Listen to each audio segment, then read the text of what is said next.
Good morning, everyone, and welcome back to Wake and Take. It's your boy, Jason, and we've got some football to talk about today. Today, we're talking some preseason winners. We have the final week of preseason wrap up this weekend, so I've got 15 players that are winners to me from this week's performance. You know, some of the whole preseason will also be brought into this as well. Tomorrow we'll do losers, so make sure you tune into tomorrow's episode for that. But today we've got winners. So go ahead, take out your coffee, sit back, relax, and enjoy the show.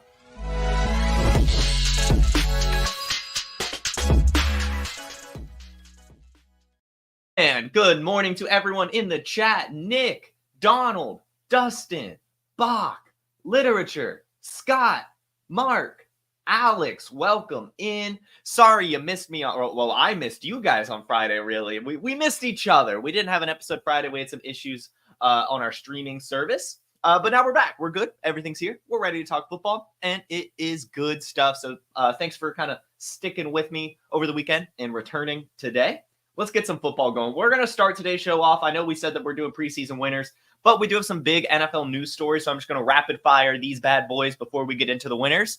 First, since we didn't have Friday's episode, on Thursday, Jahan Dodson was traded to the Eagles. Not much to take away here. We've seen time and time again, the Eagles wide receiver 3 doesn't really amount to much. It's pretty consolidated between A.J. Brown and Devontae Smith.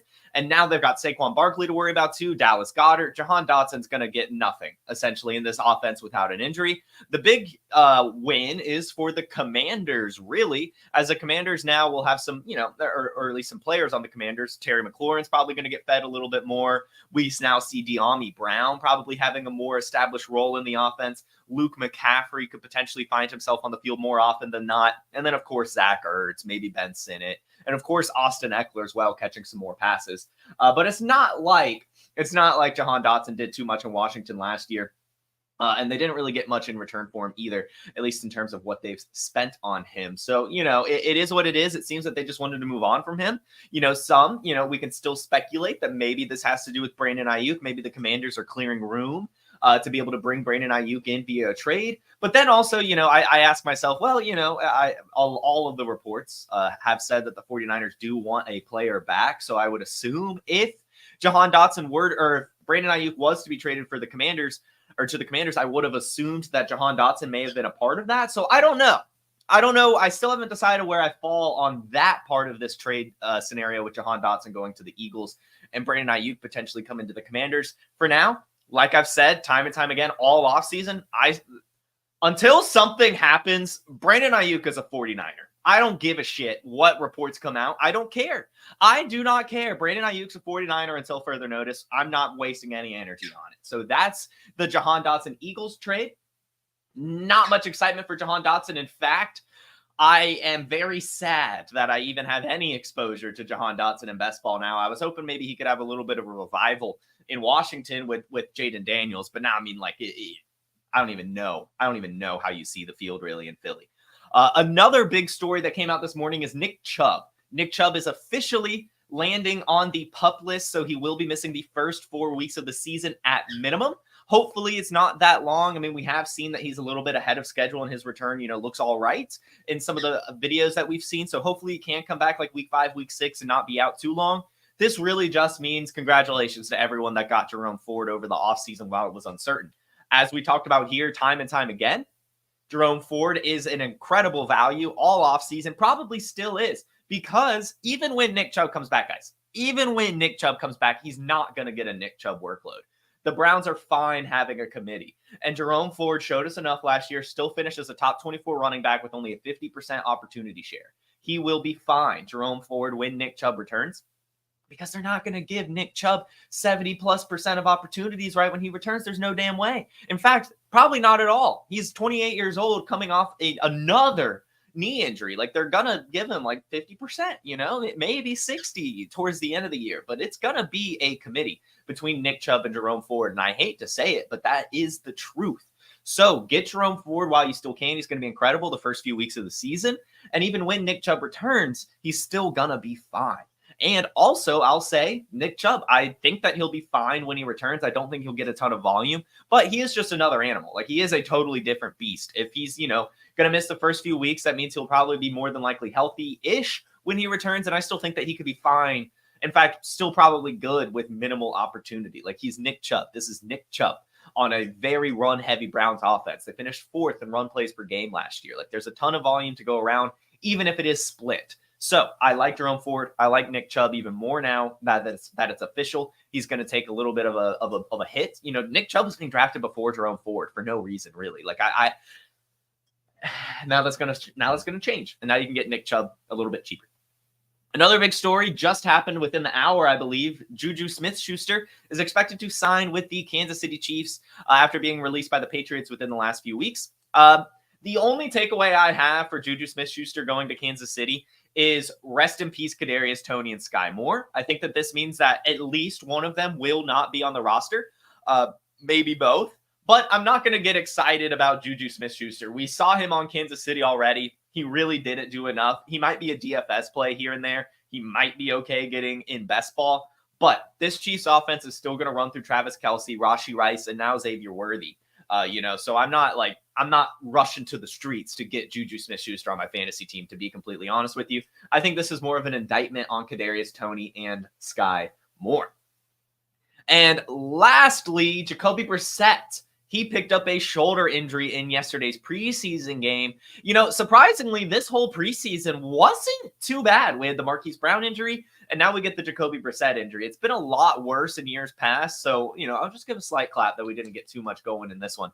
But Jacoby Brissett suffered a shoulder injury. The full details are not out yet. We still have exactly 2 weeks, essentially, until like football kicks off, a little under 2 weeks for the Patriots game, since it's a Sunday and we're at Monday, but 2 weeks. So, there is time if this is a minor shoulder injury for him to heal and still go out there to be the week 1 meat shield in front of Drake Maye. But we all know Drake Maye is going to start for this New England Patriots team sooner rather than later. And this shoulder injury is only going to make that even more likely, especially with Gerard Mayo coming out this morning, and saying that Drake Maye has been outplaying Jacoby Brissett in the preseason, which is true. It's not even false to say such a thing. Like, that is actually true. And Drake Maye yesterday looked really good. He really did. So that is our first preseason winner from week 3, Drake Maye. Not just because of the injury, but because he's looked good all preseason. And yeah, that's it, right? Like, yesterday in this week's preseason game, he finished 13-20, had himself a passing touchdown, had 3 carries for 17 yards, and looked really, really good. In fact, I like this play a lot because it just kind of demonstrates that this dude is a football player. You know what I mean? Like, Drake Maye is a certified football player. Check this clip out. City so. There goes the shoot. Kick it off. No big deal. Let's just go ahead and throw this ball. The big dog still completes the pass. So shout out him for keeping the play going despite losing his shoe. That's never fun. You never want to lose your shoe. But he did, and he didn't give up on the play. Kind of gets it out to his running back there. Just nice. Nice heads-up play. And, that's kind of been the story all preseason. He came out in the first preseason week and didn't look great, but was pulled because of the offensive line. We talked about it. I wasn't really too worried about his poor performance. In fact, I even named him a winner in week 1 after week 1, despite only completing like 3 out of 4 of his passes for like 19 yards. He looked fine, but that offensive line is just terrible. So it's gotten better every single week. Last week in particular, he looked better than Jacoby Brissett. They both played a decent amount of snaps. This week, of course, he's going to look better than Jacoby Brissett, given he got injured, but he looks good. Drake Maye looks good, okay? So get him while you still can, guys. It's going to be hard. It's going to be hard, especially now that he's probably going to be starting week 1. At least that's what it's kind of going towards. So, you've got to maybe bite the bullet, but it's looking like he's going to pan out. I still believe all the rookie quarterbacks from the first round this year are going to pan out. They got the right landing spot. I don't know how else to put it. I really don't. It's good stuff coming from these guys. I'm excited to see their rookie year. So Drake Maye, the first preseason winner. And I'm just going to go ahead and say this. There are no true starters No true starters on this list. I wanted to keep it a little bit deeper today just because, Trevor Lawrence, Evan Ingram, Bryce Young, Tony Pollard. Like, great. You guys, you showed up in this week's preseason game. You did exactly what you should do as a starter. But your value's not really changing. You're not really like a winner. You know what I mean? So we're going with some of these deeper players that, we're maybe fighting for a roster spot or some good sleepers for our fantasy squad. So as the chat says, smash that like button. Go ahead and do that. Gotta smash that like button before we get going. If you were liking the video so far, hit that like button and also subscribe while you're at it. Now, the second winner I've got for you guys is going to be good old Adonai Mitchell. Adonai Mitchell caught only 2 passes, only got 18 yards, but one of those was a touchdown, and that touchdown was thrown by Anthony Richardson. To get a touchdown with the first team is exactly what you want to see from a player like Adonai Mitchell. We're unsure what his role in this offense is. Is he going to beat out Alec Pierce? Is he now working in the slot while Josh Downs is injured? What's it going to be? I still contend that he's going to replace Alec Pierce. Alec Pierce ran a ridiculous amount of routes last year and had no production, no targets. He's just not a target-earning wide receiver. He is not good, unfortunately. As athletic as Alec Pierce is, he is just not good. And so Adonai Mitchell has the athleticism of Alec Pierce and is actually pretty damn good, has some good hands. Scored a touchdown from Anthony Richardson. It is trending towards him being a starting receiver on this team. It has taken a few weeks to get here throughout training camp. It's been always battling with Alec Pierce. He hasn't really showed up too much in this preseason, but this week he did, and it was with the first team. It was a touchdown catch from Anthony Richardson. I think that is fantastic news for Adonai Mitchell, and I would say go ahead and try to get him as well. He's not crazy expensive, and he has some insane athleticism. I mean, after the combine, people were talking about him being a potential first-round pick. He ends up still getting the second-round draft capital, and he got a decent landing spot. I mean, say what you want about Anthony Richardson. He still has a cannon for an arm that, will support a player like Adonai Mitchell. So I recommend getting him, at least in Dynasty. Maybe less so in redraft, to be honest, but in Dynasty, I don't see why not. And even in redraft, it's not like his value is too much. So go ahead, get Adonai Mitchell. Another big winner is Velus Jones. Or Velus? Velus Jones. He's just this guy. He's on Chicago, has been for a couple years, hasn't been able to do anything at all. But one thing he has is speed. Velus Jones is fast. And what we know from Hard Knocks is they've been trying to use him creatively, whether it be special teams or in the backfield as a runner. Well, this preseason game, he was truly used as a running back. He's still listed as a wide receiver on the Bears depth chart, but he took 13 carries for 111 yards and a touchdown, and also found himself having 2 receptions. This is interesting, as there's been a lot of reports that the Bears are looking at moving on from Khalil Herbert, and we just are not seeing a damn thing from Roschon Johnson. To have a running back, quotes around it, right? 6 foot, 204 pounds, 4.3, 140-yard dash, 97th percentile speed score. That's pretty good stuff. That's just an explosive change of pace back that can come in every once in a while if they want to use him in that regard. So I would just say he's a winner because he wasn't really, a lock for the roster as a wide receiver. I mean, he probably was because he's the fastest receiver on the team, but he never really did anything. He hasn't done a damn thing in his 2 years. He had 20 receiving yards last year and 100 the year before that with 1 touchdown. He's now 27 years old. But to see him now being used as a running back, I think it's interesting. We've seen this a few times, wide receivers turning to running back, and he looked damn good. 13 carries for 111 yards and a touchdown on top of 2 receptions. He's probably going to be a backup, and we're not even sure if he's going to earn a running back spot, if he's still going to be listed as a wide receiver. But it's just encouraging to me to see this type of usage and production from a guy who isn't a running back, but now playing as a running back. If anything happened, if Khalil Herbert's cut, then Velus Jones is probably going to end up in that running back room at some point, whether it be a DeAndre Swift injury or just as a third down guy, because he has that explosiveness that you want from your backups. So anyway, interesting. Definitely someone to keep our eye on.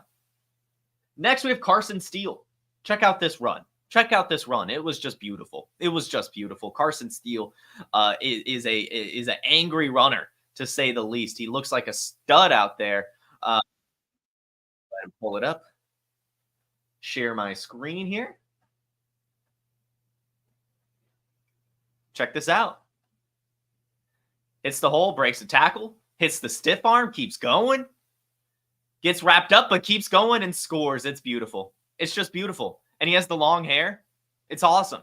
It's awesome. Carson Steel looks like a stud. And it's really good news because none of the other Chiefs running backs are really looking that good. It's Isaiah Pacheco, first and foremost, for sure. And then for the past few weeks, some people have been saying Deneric Prince. And now it's Carson Steel. And that's kind of the deal. Here on Wake and Take, we're not fans of trying to predict who backup running backs are. Why are we doing that? Who cares? Especially in muddy backfields like that. Like, if anything happens to Pacheco, it's probably going to end up being a little bit of a group deployment, right? Like, it's not going to just be Carson Steel or just Deneric Prince. And that's the value of Isaiah Pacheco, the fact that he's a bell cow. So I don't ever really care about these backup running backs until one truly establishes themselves. There's no point to.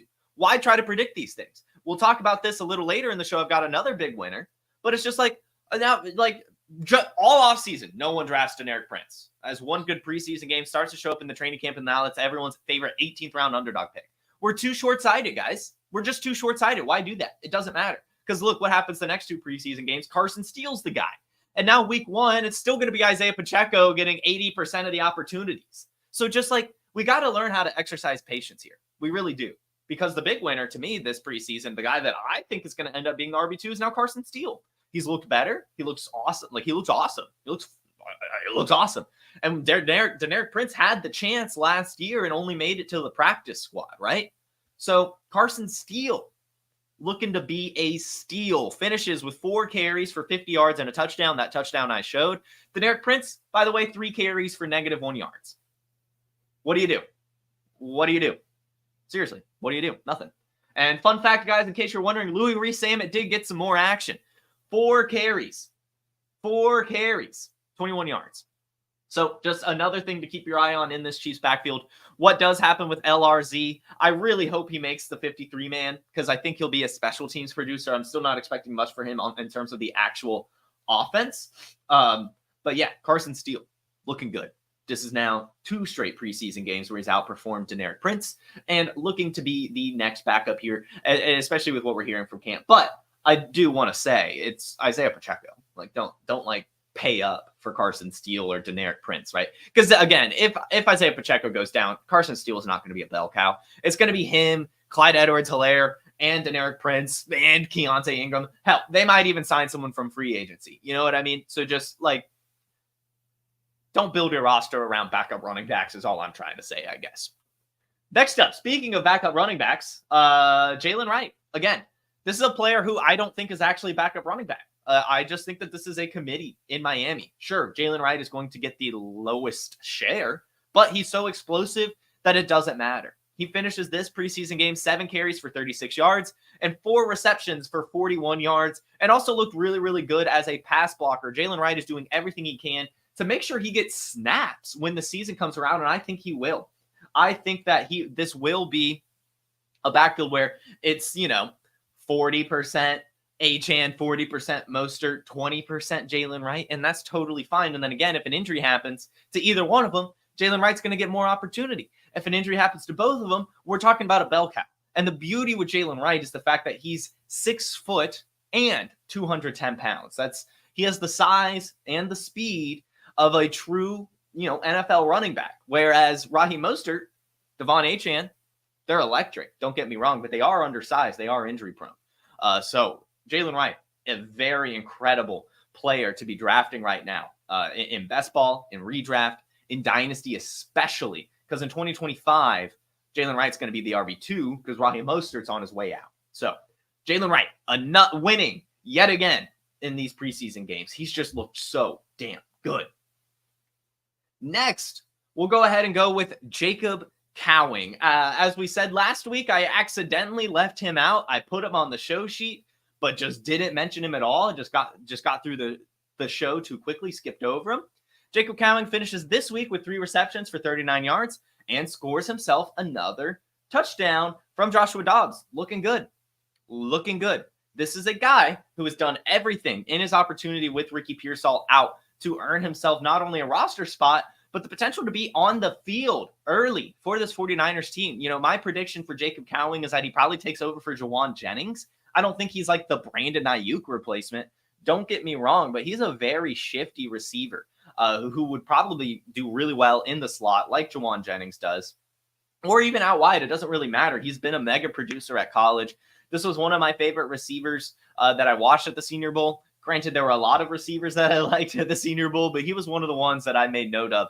On top of his college production, he's just good. He's just plain good at football. He's a really smooth route runner, and he's got great hands and really good athleticism as well. So I like Jacob Cowing a lot on this 49ers offense. And while, Ricky Pearsall continues to find himself off the field with injury, Jacob Cowing continues to soak up opportunity and do so well with it. So Jacob Cowing winning yet again. And I would honestly argue the biggest winner on the 49ers is Isaac Gendo. As we know, he suffered a hamstring injury just a few weeks ago. And I remember it being reported that it was serious. Like they had no timeline on it, that it was probably going to linger and all this stuff. So I just started fading Gendo, to be honest. I didn't think that he was really going to be able to play this year with a serious hamstring injury as a rookie. That's always tough to overcome, but he's done it. He's done it. Isaac Gendo played this weekend. 11 carries for 32 yards. It's not the best, but given it's his first NFL action coming off a hamstring injury, that's nothing to scoff at. So again, this is why I've said, don't draft Jordan Mason. Like, what the hell? Why do you want Jordan Mason on your team? What are you doing? What are you doing? There is no reason to draft Jordan Mason. They just drafted 2 running backs. Or not drafted. They drafted 1 running back and got Cody Schrader as an undrafted running back. Like, why were we going after Jordan Mason? Elijah Mitchell was still there too. It isn't like if Christian McCaffrey got hurt that Jordan Mason is going to get all of Christian McCaffrey's usage. No. So why do we do this every year? We play 4D chess for a backup running back? And then all of a sudden, week 3 in the preseason, the rookie with explosive speed that's been out with a hamstring injury miraculously recovers and looks decent enough. That's why you just don't do it. It doesn't matter. Why get Jordan Mason? Are you serious? Like, what's that for? What's that for? Who is that for? Who is that for? There are so many backup running backs in this league. There are so many. And the 49ers have 4 damn good ones. So why? I don't know. Didn't get it. And now you have a reason to just not get Jordan Mason. There's no point. You can get Isaac Gendo in Dynasty if you want an upside swing. You can get Cody Schrader in Dynasty if you want an upside swing. In redraft, just don't touch any of them. Maybe spend some fab after one establishes themselves. But I would be shocked if Christian McCaffrey got hurt and the next week Jordan Mason gets 60% of the opportunities or more. That would be wild. I would never guess that in a million years. And my mind would just be completely blown. And so I just, again, say, don't get these backup running backs. Like, there's just no point, Get the ones that you know. Like, don't try to guess, right? That's the thing, is we're getting excited trying to guess. Things are laying up for someone. Don't do it. Don't do it. Get the ones you know are backups if you're going to do it. Dylan Lobb, Trey Benson, Jaylen Wright, Marshawn Lloyd, Blake Corum, the actual handcuffs, like the ones that will get volume if an injury happens, not the ones that might be good, maybe, maybe this week they're good, the next week they're bad. Like, come on. It's easy stuff, guys. It's easy stuff to just get the good backup running back on a good team, It's not that hard. The next winner, Isaac Gendo, huge winner. So glad to see him out there. The next one is Frank Gore Jr. Frank Gore Jr., 18 carries, 101 yards, and a touchdown. Now, this is nothing to scoff at, but also nothing to get too excited about. Yes, he's a preseason winner. I think that this performance probably locks him into the roster or at the practice squad at the very least. And that's all that matters really for a player like Frank Gore Jr., undrafted, not much athleticism, but got himself on a good landing spot. It's going to take an injury for anything to happen with him. In fact, it might even take 2, just because he's more of a plotter, right? Like Ray Davis, in his defense, actually has some speed. He can catch passes. He's a little bit explosive. James Cook obviously has that as well. So that's going to be the backfield. James Cook, Ray Davis. Frank Gore Jr. will come in if anything happens to Ray Davis, would probably come in if anything happens to James Cook as well. But I don't think he's ever really going to see a ton of volume. But it's just encouraging to see him do decent enough in this preseason game, handle that much volume. And yeah, score a touchdown, get 100 yards. Nothing to scoff at all. But, you know, he's going to be like the RB3 at best, which isn't bad, but not great either. Another running back 3 that won this weekend is Cordo Patterson. Cordo Patterson scored himself a nice little touchdown. Just cool to see, really. You know, that Arthur Smith is going to give us a ton of headaches this year, and it's probably going to revolve around this man. Why can't I point at him? Cordo Patterson. He's just, you know, it's just Cordo Patterson. He's going to score touchdowns here and there. You know what I mean? And that's going to be a problem for Najee Harris, for Jaylen Warren, as much as I hate to say it. It's not going to be a big problem. Like we kind of saw last year in Atlanta, Cordero was rarely used. He did have some injuries and stuff like that. But still, there will be times where Cordero is, you know, the red zone running back, the goal line running back, vulturing these touchdowns. Because, I mean, that's what he's good at. I mean, like, he's got the size, and he hits holes really, really well just because he's a veteran. He's been there, done that. And, yeah, he's going to be leaned on here and there, and it's going to be an issue. If you have special team scoring leagues, I actually do recommend getting some Cordo Patterson on your roster. It looks like he's going to be the kick returner, which could be pretty fun. Another RB3. This is my RB3 portion of the show. Myles Gaskin has probably established himself to be the RB3 on this Vikings team. Why is it important? Well, Aaron Jones is old as hell, and Ty Chandler's not that good. Myles Gaskin last year in Miami had a few times where he was, you know, utilized, and he's explosive. Myles Gaskin is explosive. He finishes this preseason game with 13 carries for 61 yards and also finds himself having 2 receptions for a few yards as well. Again, this is an injury type of running back, but given the running backs ahead of him, there's, you know, like it's possible. You know, it's possible. Aaron Jones, again, old as shit. And then Ty Chandler didn't really show us too much last year. Also has some of his size and injury concerns himself. If anything happens to either of those two, I can see Myles Gaskin, you know, just catching passes, right? I mean, like with TJ Hawkinson out for a little bit, with Sam Darnold being the quarterback, like I could see them leaning on the running back pass catchers. And Myles Gaskin's one of the better ones. So he's a winner from this preseason game as well.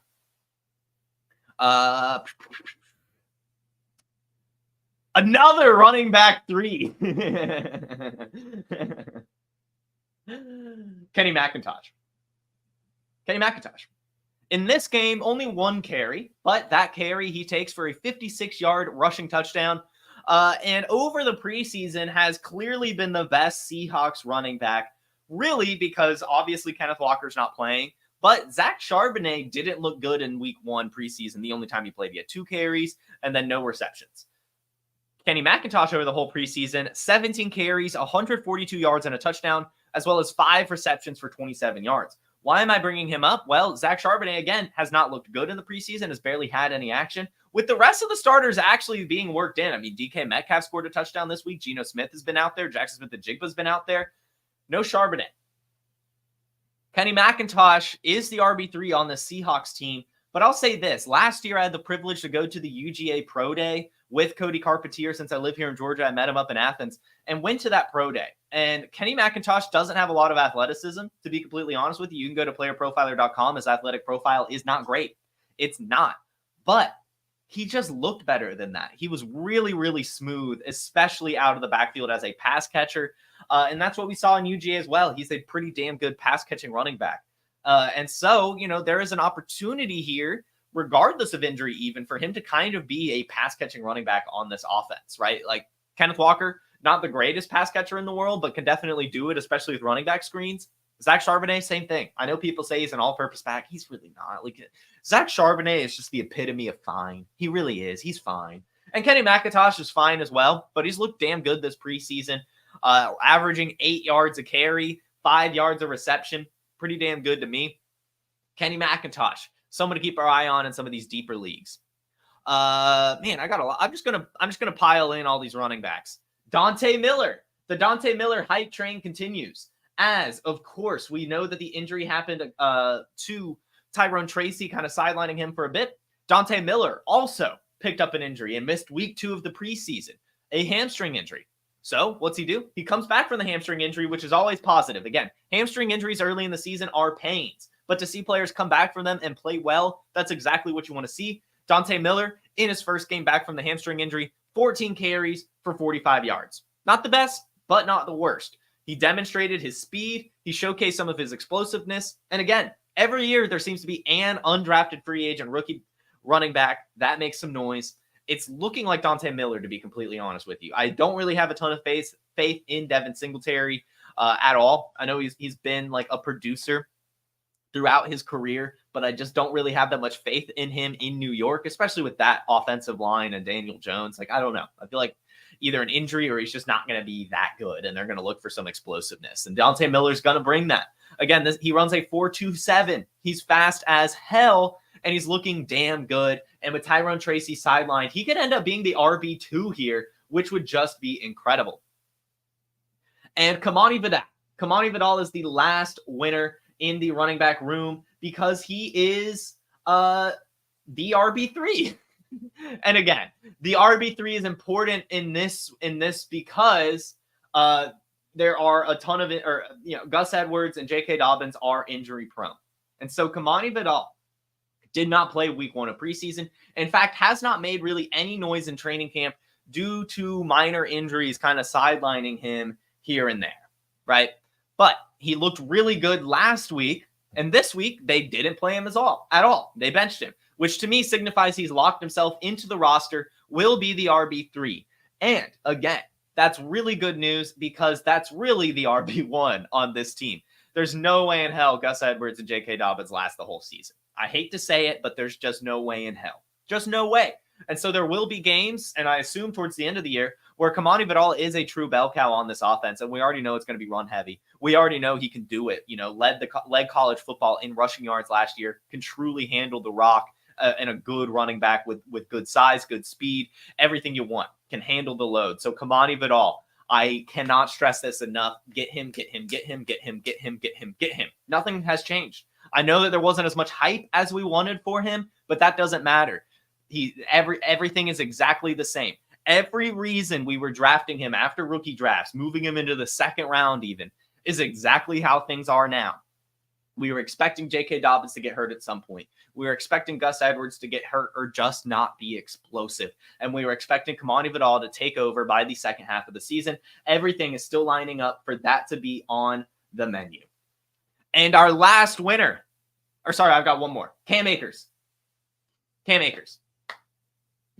Just looking good all preseason. I think he's locked himself in as the Texans' RB2 ahead of Dameon Pierce, ahead of Jawar Jordan, behind Joe Mixon, of course. But Joe Mixon, given his age and injury history, having the handcuff in Cam Akers seems to be good. And he looks to have his explosiveness back. I'm not going to lie. The guy has looked damn good. 24 carries for 112 yards over the preseason and 8 receptions for 61 yards and a touchdown, averaging 4.7 yards per carry and 7.6 yards per catch. And he's just looking good. He's looking explosive. He just is. And here's a fun little clip. Just fun. I'm sure everyone's been seeing this go around. It's fun. Fun stuff. The Cam Akers. Cool. He's just spinning in it. It's incredible. It's just incredible. Spin after spin after spin after spin after spin. Let's go, Cam Akers. Cool. But yeah, he looks good. Like, genuinely. I know that there were a lot of doctors joking. Like, it seemed like a joke, right? That he tore his other Achilles. Now they're both restructured. And generally, your restructured Achilles is stronger than your original Achilles. Just something in the surgery. So given he's torn them both, doctors were joking that, maybe he'll be healthy again. Because a lot of times what happens with your Achilles injury is you tear your other Achilles because you're overcompensating. With them both being structurally repaired, you're not really doing that. So he's back to full strength. It really looks like he's looked at, like every single game this preseason he has played in, he's had a decent amount of volume and he's looked explosive. Like, he looks like the Cam Akers of old. Maybe not quite the Cam Akers of old, actually, but pretty damn close, like 90% Cam Akers, which is awesome. He was really, really good in LA. So I like this offensive course in Houston. If anything happens to Cam Akers, he'll probably end up being a stud. truly. And I just can't quit him. I have rose-colored glasses every time I talk about Cam Akers. I just love the guy. Since his little playoff run where he just looked like a true stud, it's awesome. And I'll even say this is something that's been in the back of my head. You guys maybe remember this in Los Angeles. He, laid the hit stick on that one Cardinals safety who had to be like carted off. I can't remember his name at this time, but he had to be carted away, and there was like he injured him. He literally injured him, and it was really bad. And I could see like Cam Akers hadn't really been the same since, hadn't been running with that same aggressiveness. And I think, part of it could have been mentality as well on top of the health, just like scared to hurt people again. But we've seen him lay that boomstick a couple times this preseason as well. This is a really good running back. He had that second-round draft capital for a reason. He's on a really good Houston Texans team behind an older running back in Joe Mixon, who is an all-purpose running back, which generally means they are a bit more prone to injury. So just don't give up on Cam Akers quite yet. And guys, the last winner of today's show, Ryan Flournoy. I can't believe it. I just can't believe it. This guy is just so damn good at football. I don't know what else to say. 3 receptions, 30 yards, and a touchdown in now back-to-back weeks. Moving up the depth chart as well, looking like he's a lock to make the Dallas Cowboys roster. Ryan Flournoy. How many more? I mean, this is, 2 weeks in a row. He scores this touchdown. We get excited. We get celebratory. We're still waiting for the dance party. We're still waiting. We're not throwing a dance party until it happens in the regular season. I'm not going to preseason victory lap too much, but it's just so encouraging. This is exactly what I wanted to see. I just wanted to see him show up in the preseason. I would have liked to maybe see him start to connect with Dak Prescott in training camp or something like that. But it doesn't matter. The whole reason we liked Ryan Flournoy was not just because he's damn good at football, extremely athletic, but also he got such a good landing spot in Dallas. Jalen Tolbert, Jalen Brooks, and Brandon Cooks are the wide receivers he has to beat out. It's going to happen. It's going to happen. I know you guys have been listening to me all offseason. I know I get DMs all the time, and keep it up. I get DMs. I get tagged. I love it. Every time I find out that Ryan Flournoy scores from you guys, right? My phone gets blown up by everyone. He did it again. It's just awesome. It's a great feeling. So I appreciate you all for listening and heeding the Ryan Flournoy advice. I know it's easy to do given he was free, but seriously, like what a fucking swish this is, right? Like this is why we do this. Ryan Flournoy is why we play fantasy football. And I just feel very proud of myself for him to just the trajectory has been up the entire offseason. And it's just been what I've seen. He was the first player at the Senior Bowl I laid my eyes on. I showed up late. I missed the American team practice. I can't remember which one was which, but the team that practiced first, I missed it. Ryan Flournoy was on the other team. I came out. It was the team with Xavier Legette. Came out there, had my camera. I was like, where's Xavier Legette? Where's this guy? I'm excited to see Xavier Legette. He's going to be the next A.J. Brown. So I take a picture of who I think is Xavier Legette. It was fucking Ryan Flournoy. Right? Like and he's, supposedly 20 pounds lighter, 3 inches shorter than Xavier Legette, but he just doesn't look that. I'm still confused by his 6'1", 200-pound measurables. Because when I am next to him, he doesn't he looks taller. He looks stronger, bigger. He's a stud, guys. He just is. He's just a fucking stud. I don't know how else to put it. He's one of the most athletic wide receivers in the PlayerProfiler database. If you look at the relative athleticism score from MathBomb on Twitter, he's the 37th most athletic wide receiver since 1987. He has led his team in receiving every single step of the way in college. He dominated at the Senior Bowl. He dominated at the Combine. He got drafted, guys. I know that isn't the best thing to just say he got drafted. This is a player who not only came out late, but has just gone through the fucking ringer. He, in the COVID year, went to D2. Actually, I'm going to pull it back. I'm just going to pull it even back. Ryan Flournoy was a 0-star recruit out of high school. He was 5'8". He was a late-ass bloomer. Okay? Do you understand what that means? To be a 0-star recruit in high school and to then get drafted in the NFL? Do you understand what that means?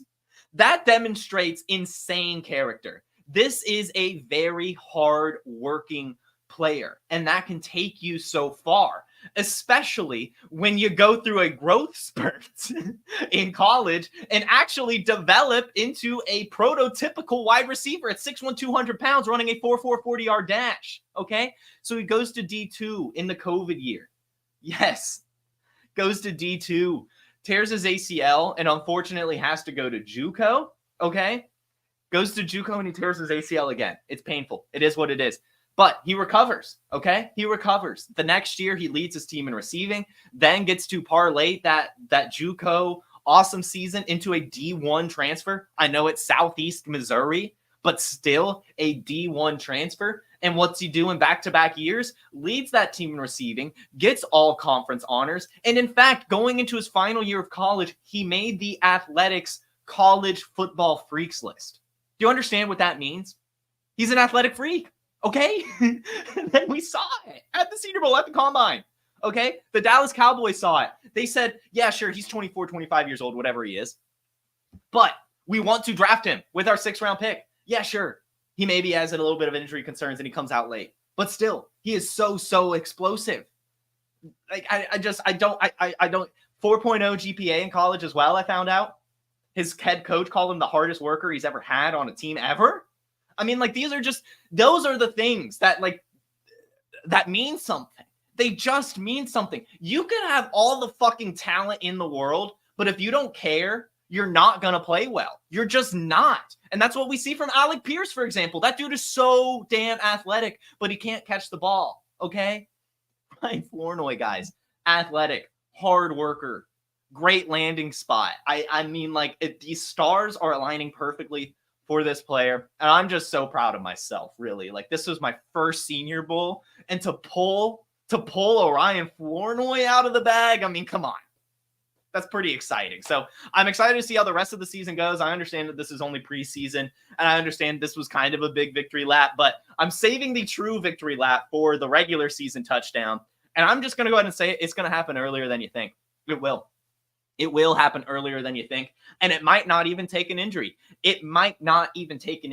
It probably will, but there's still a world here where Ryan Flournoy beats out these guys and maybe lands as the wide receiver 4 in some 4 wide receiver sets early, then starts to turn into 3 wide receiver sets. Then Brandon Cooks starts to lose some speed.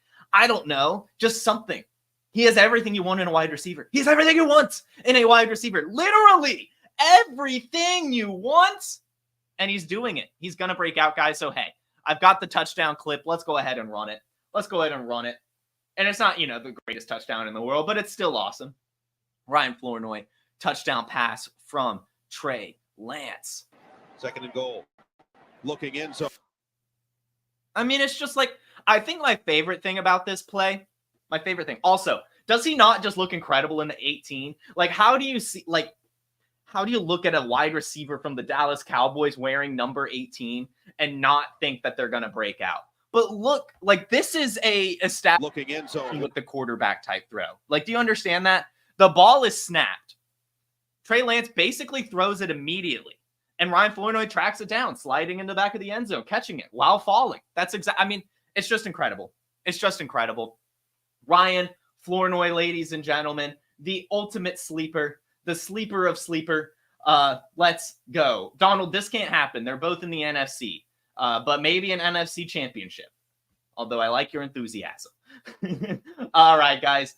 Thank you so much for tuning in. As always, make sure you hit that like button and make sure you subscribe to both Player Profiler and the Player Profiler news channel. Tomorrow, we'll be back with some preseason losers. Take a look into some players that might be getting cut as we're nearing the roster deadline. And then Wednesday, I believe it's tomorrow, actually. So then Wednesday, we'll talk about the players that were cut. So we've got a good week lined up. And then on Thursday, we've got Alan Seslowski hopping on the show. So we've got a good week lined up on Wake and Take. Go ahead and hit that bell. Get ready for it, guys. Hit that like button. Hit the subscribe. Have a magnificent Monday and a wonderful rest of your week.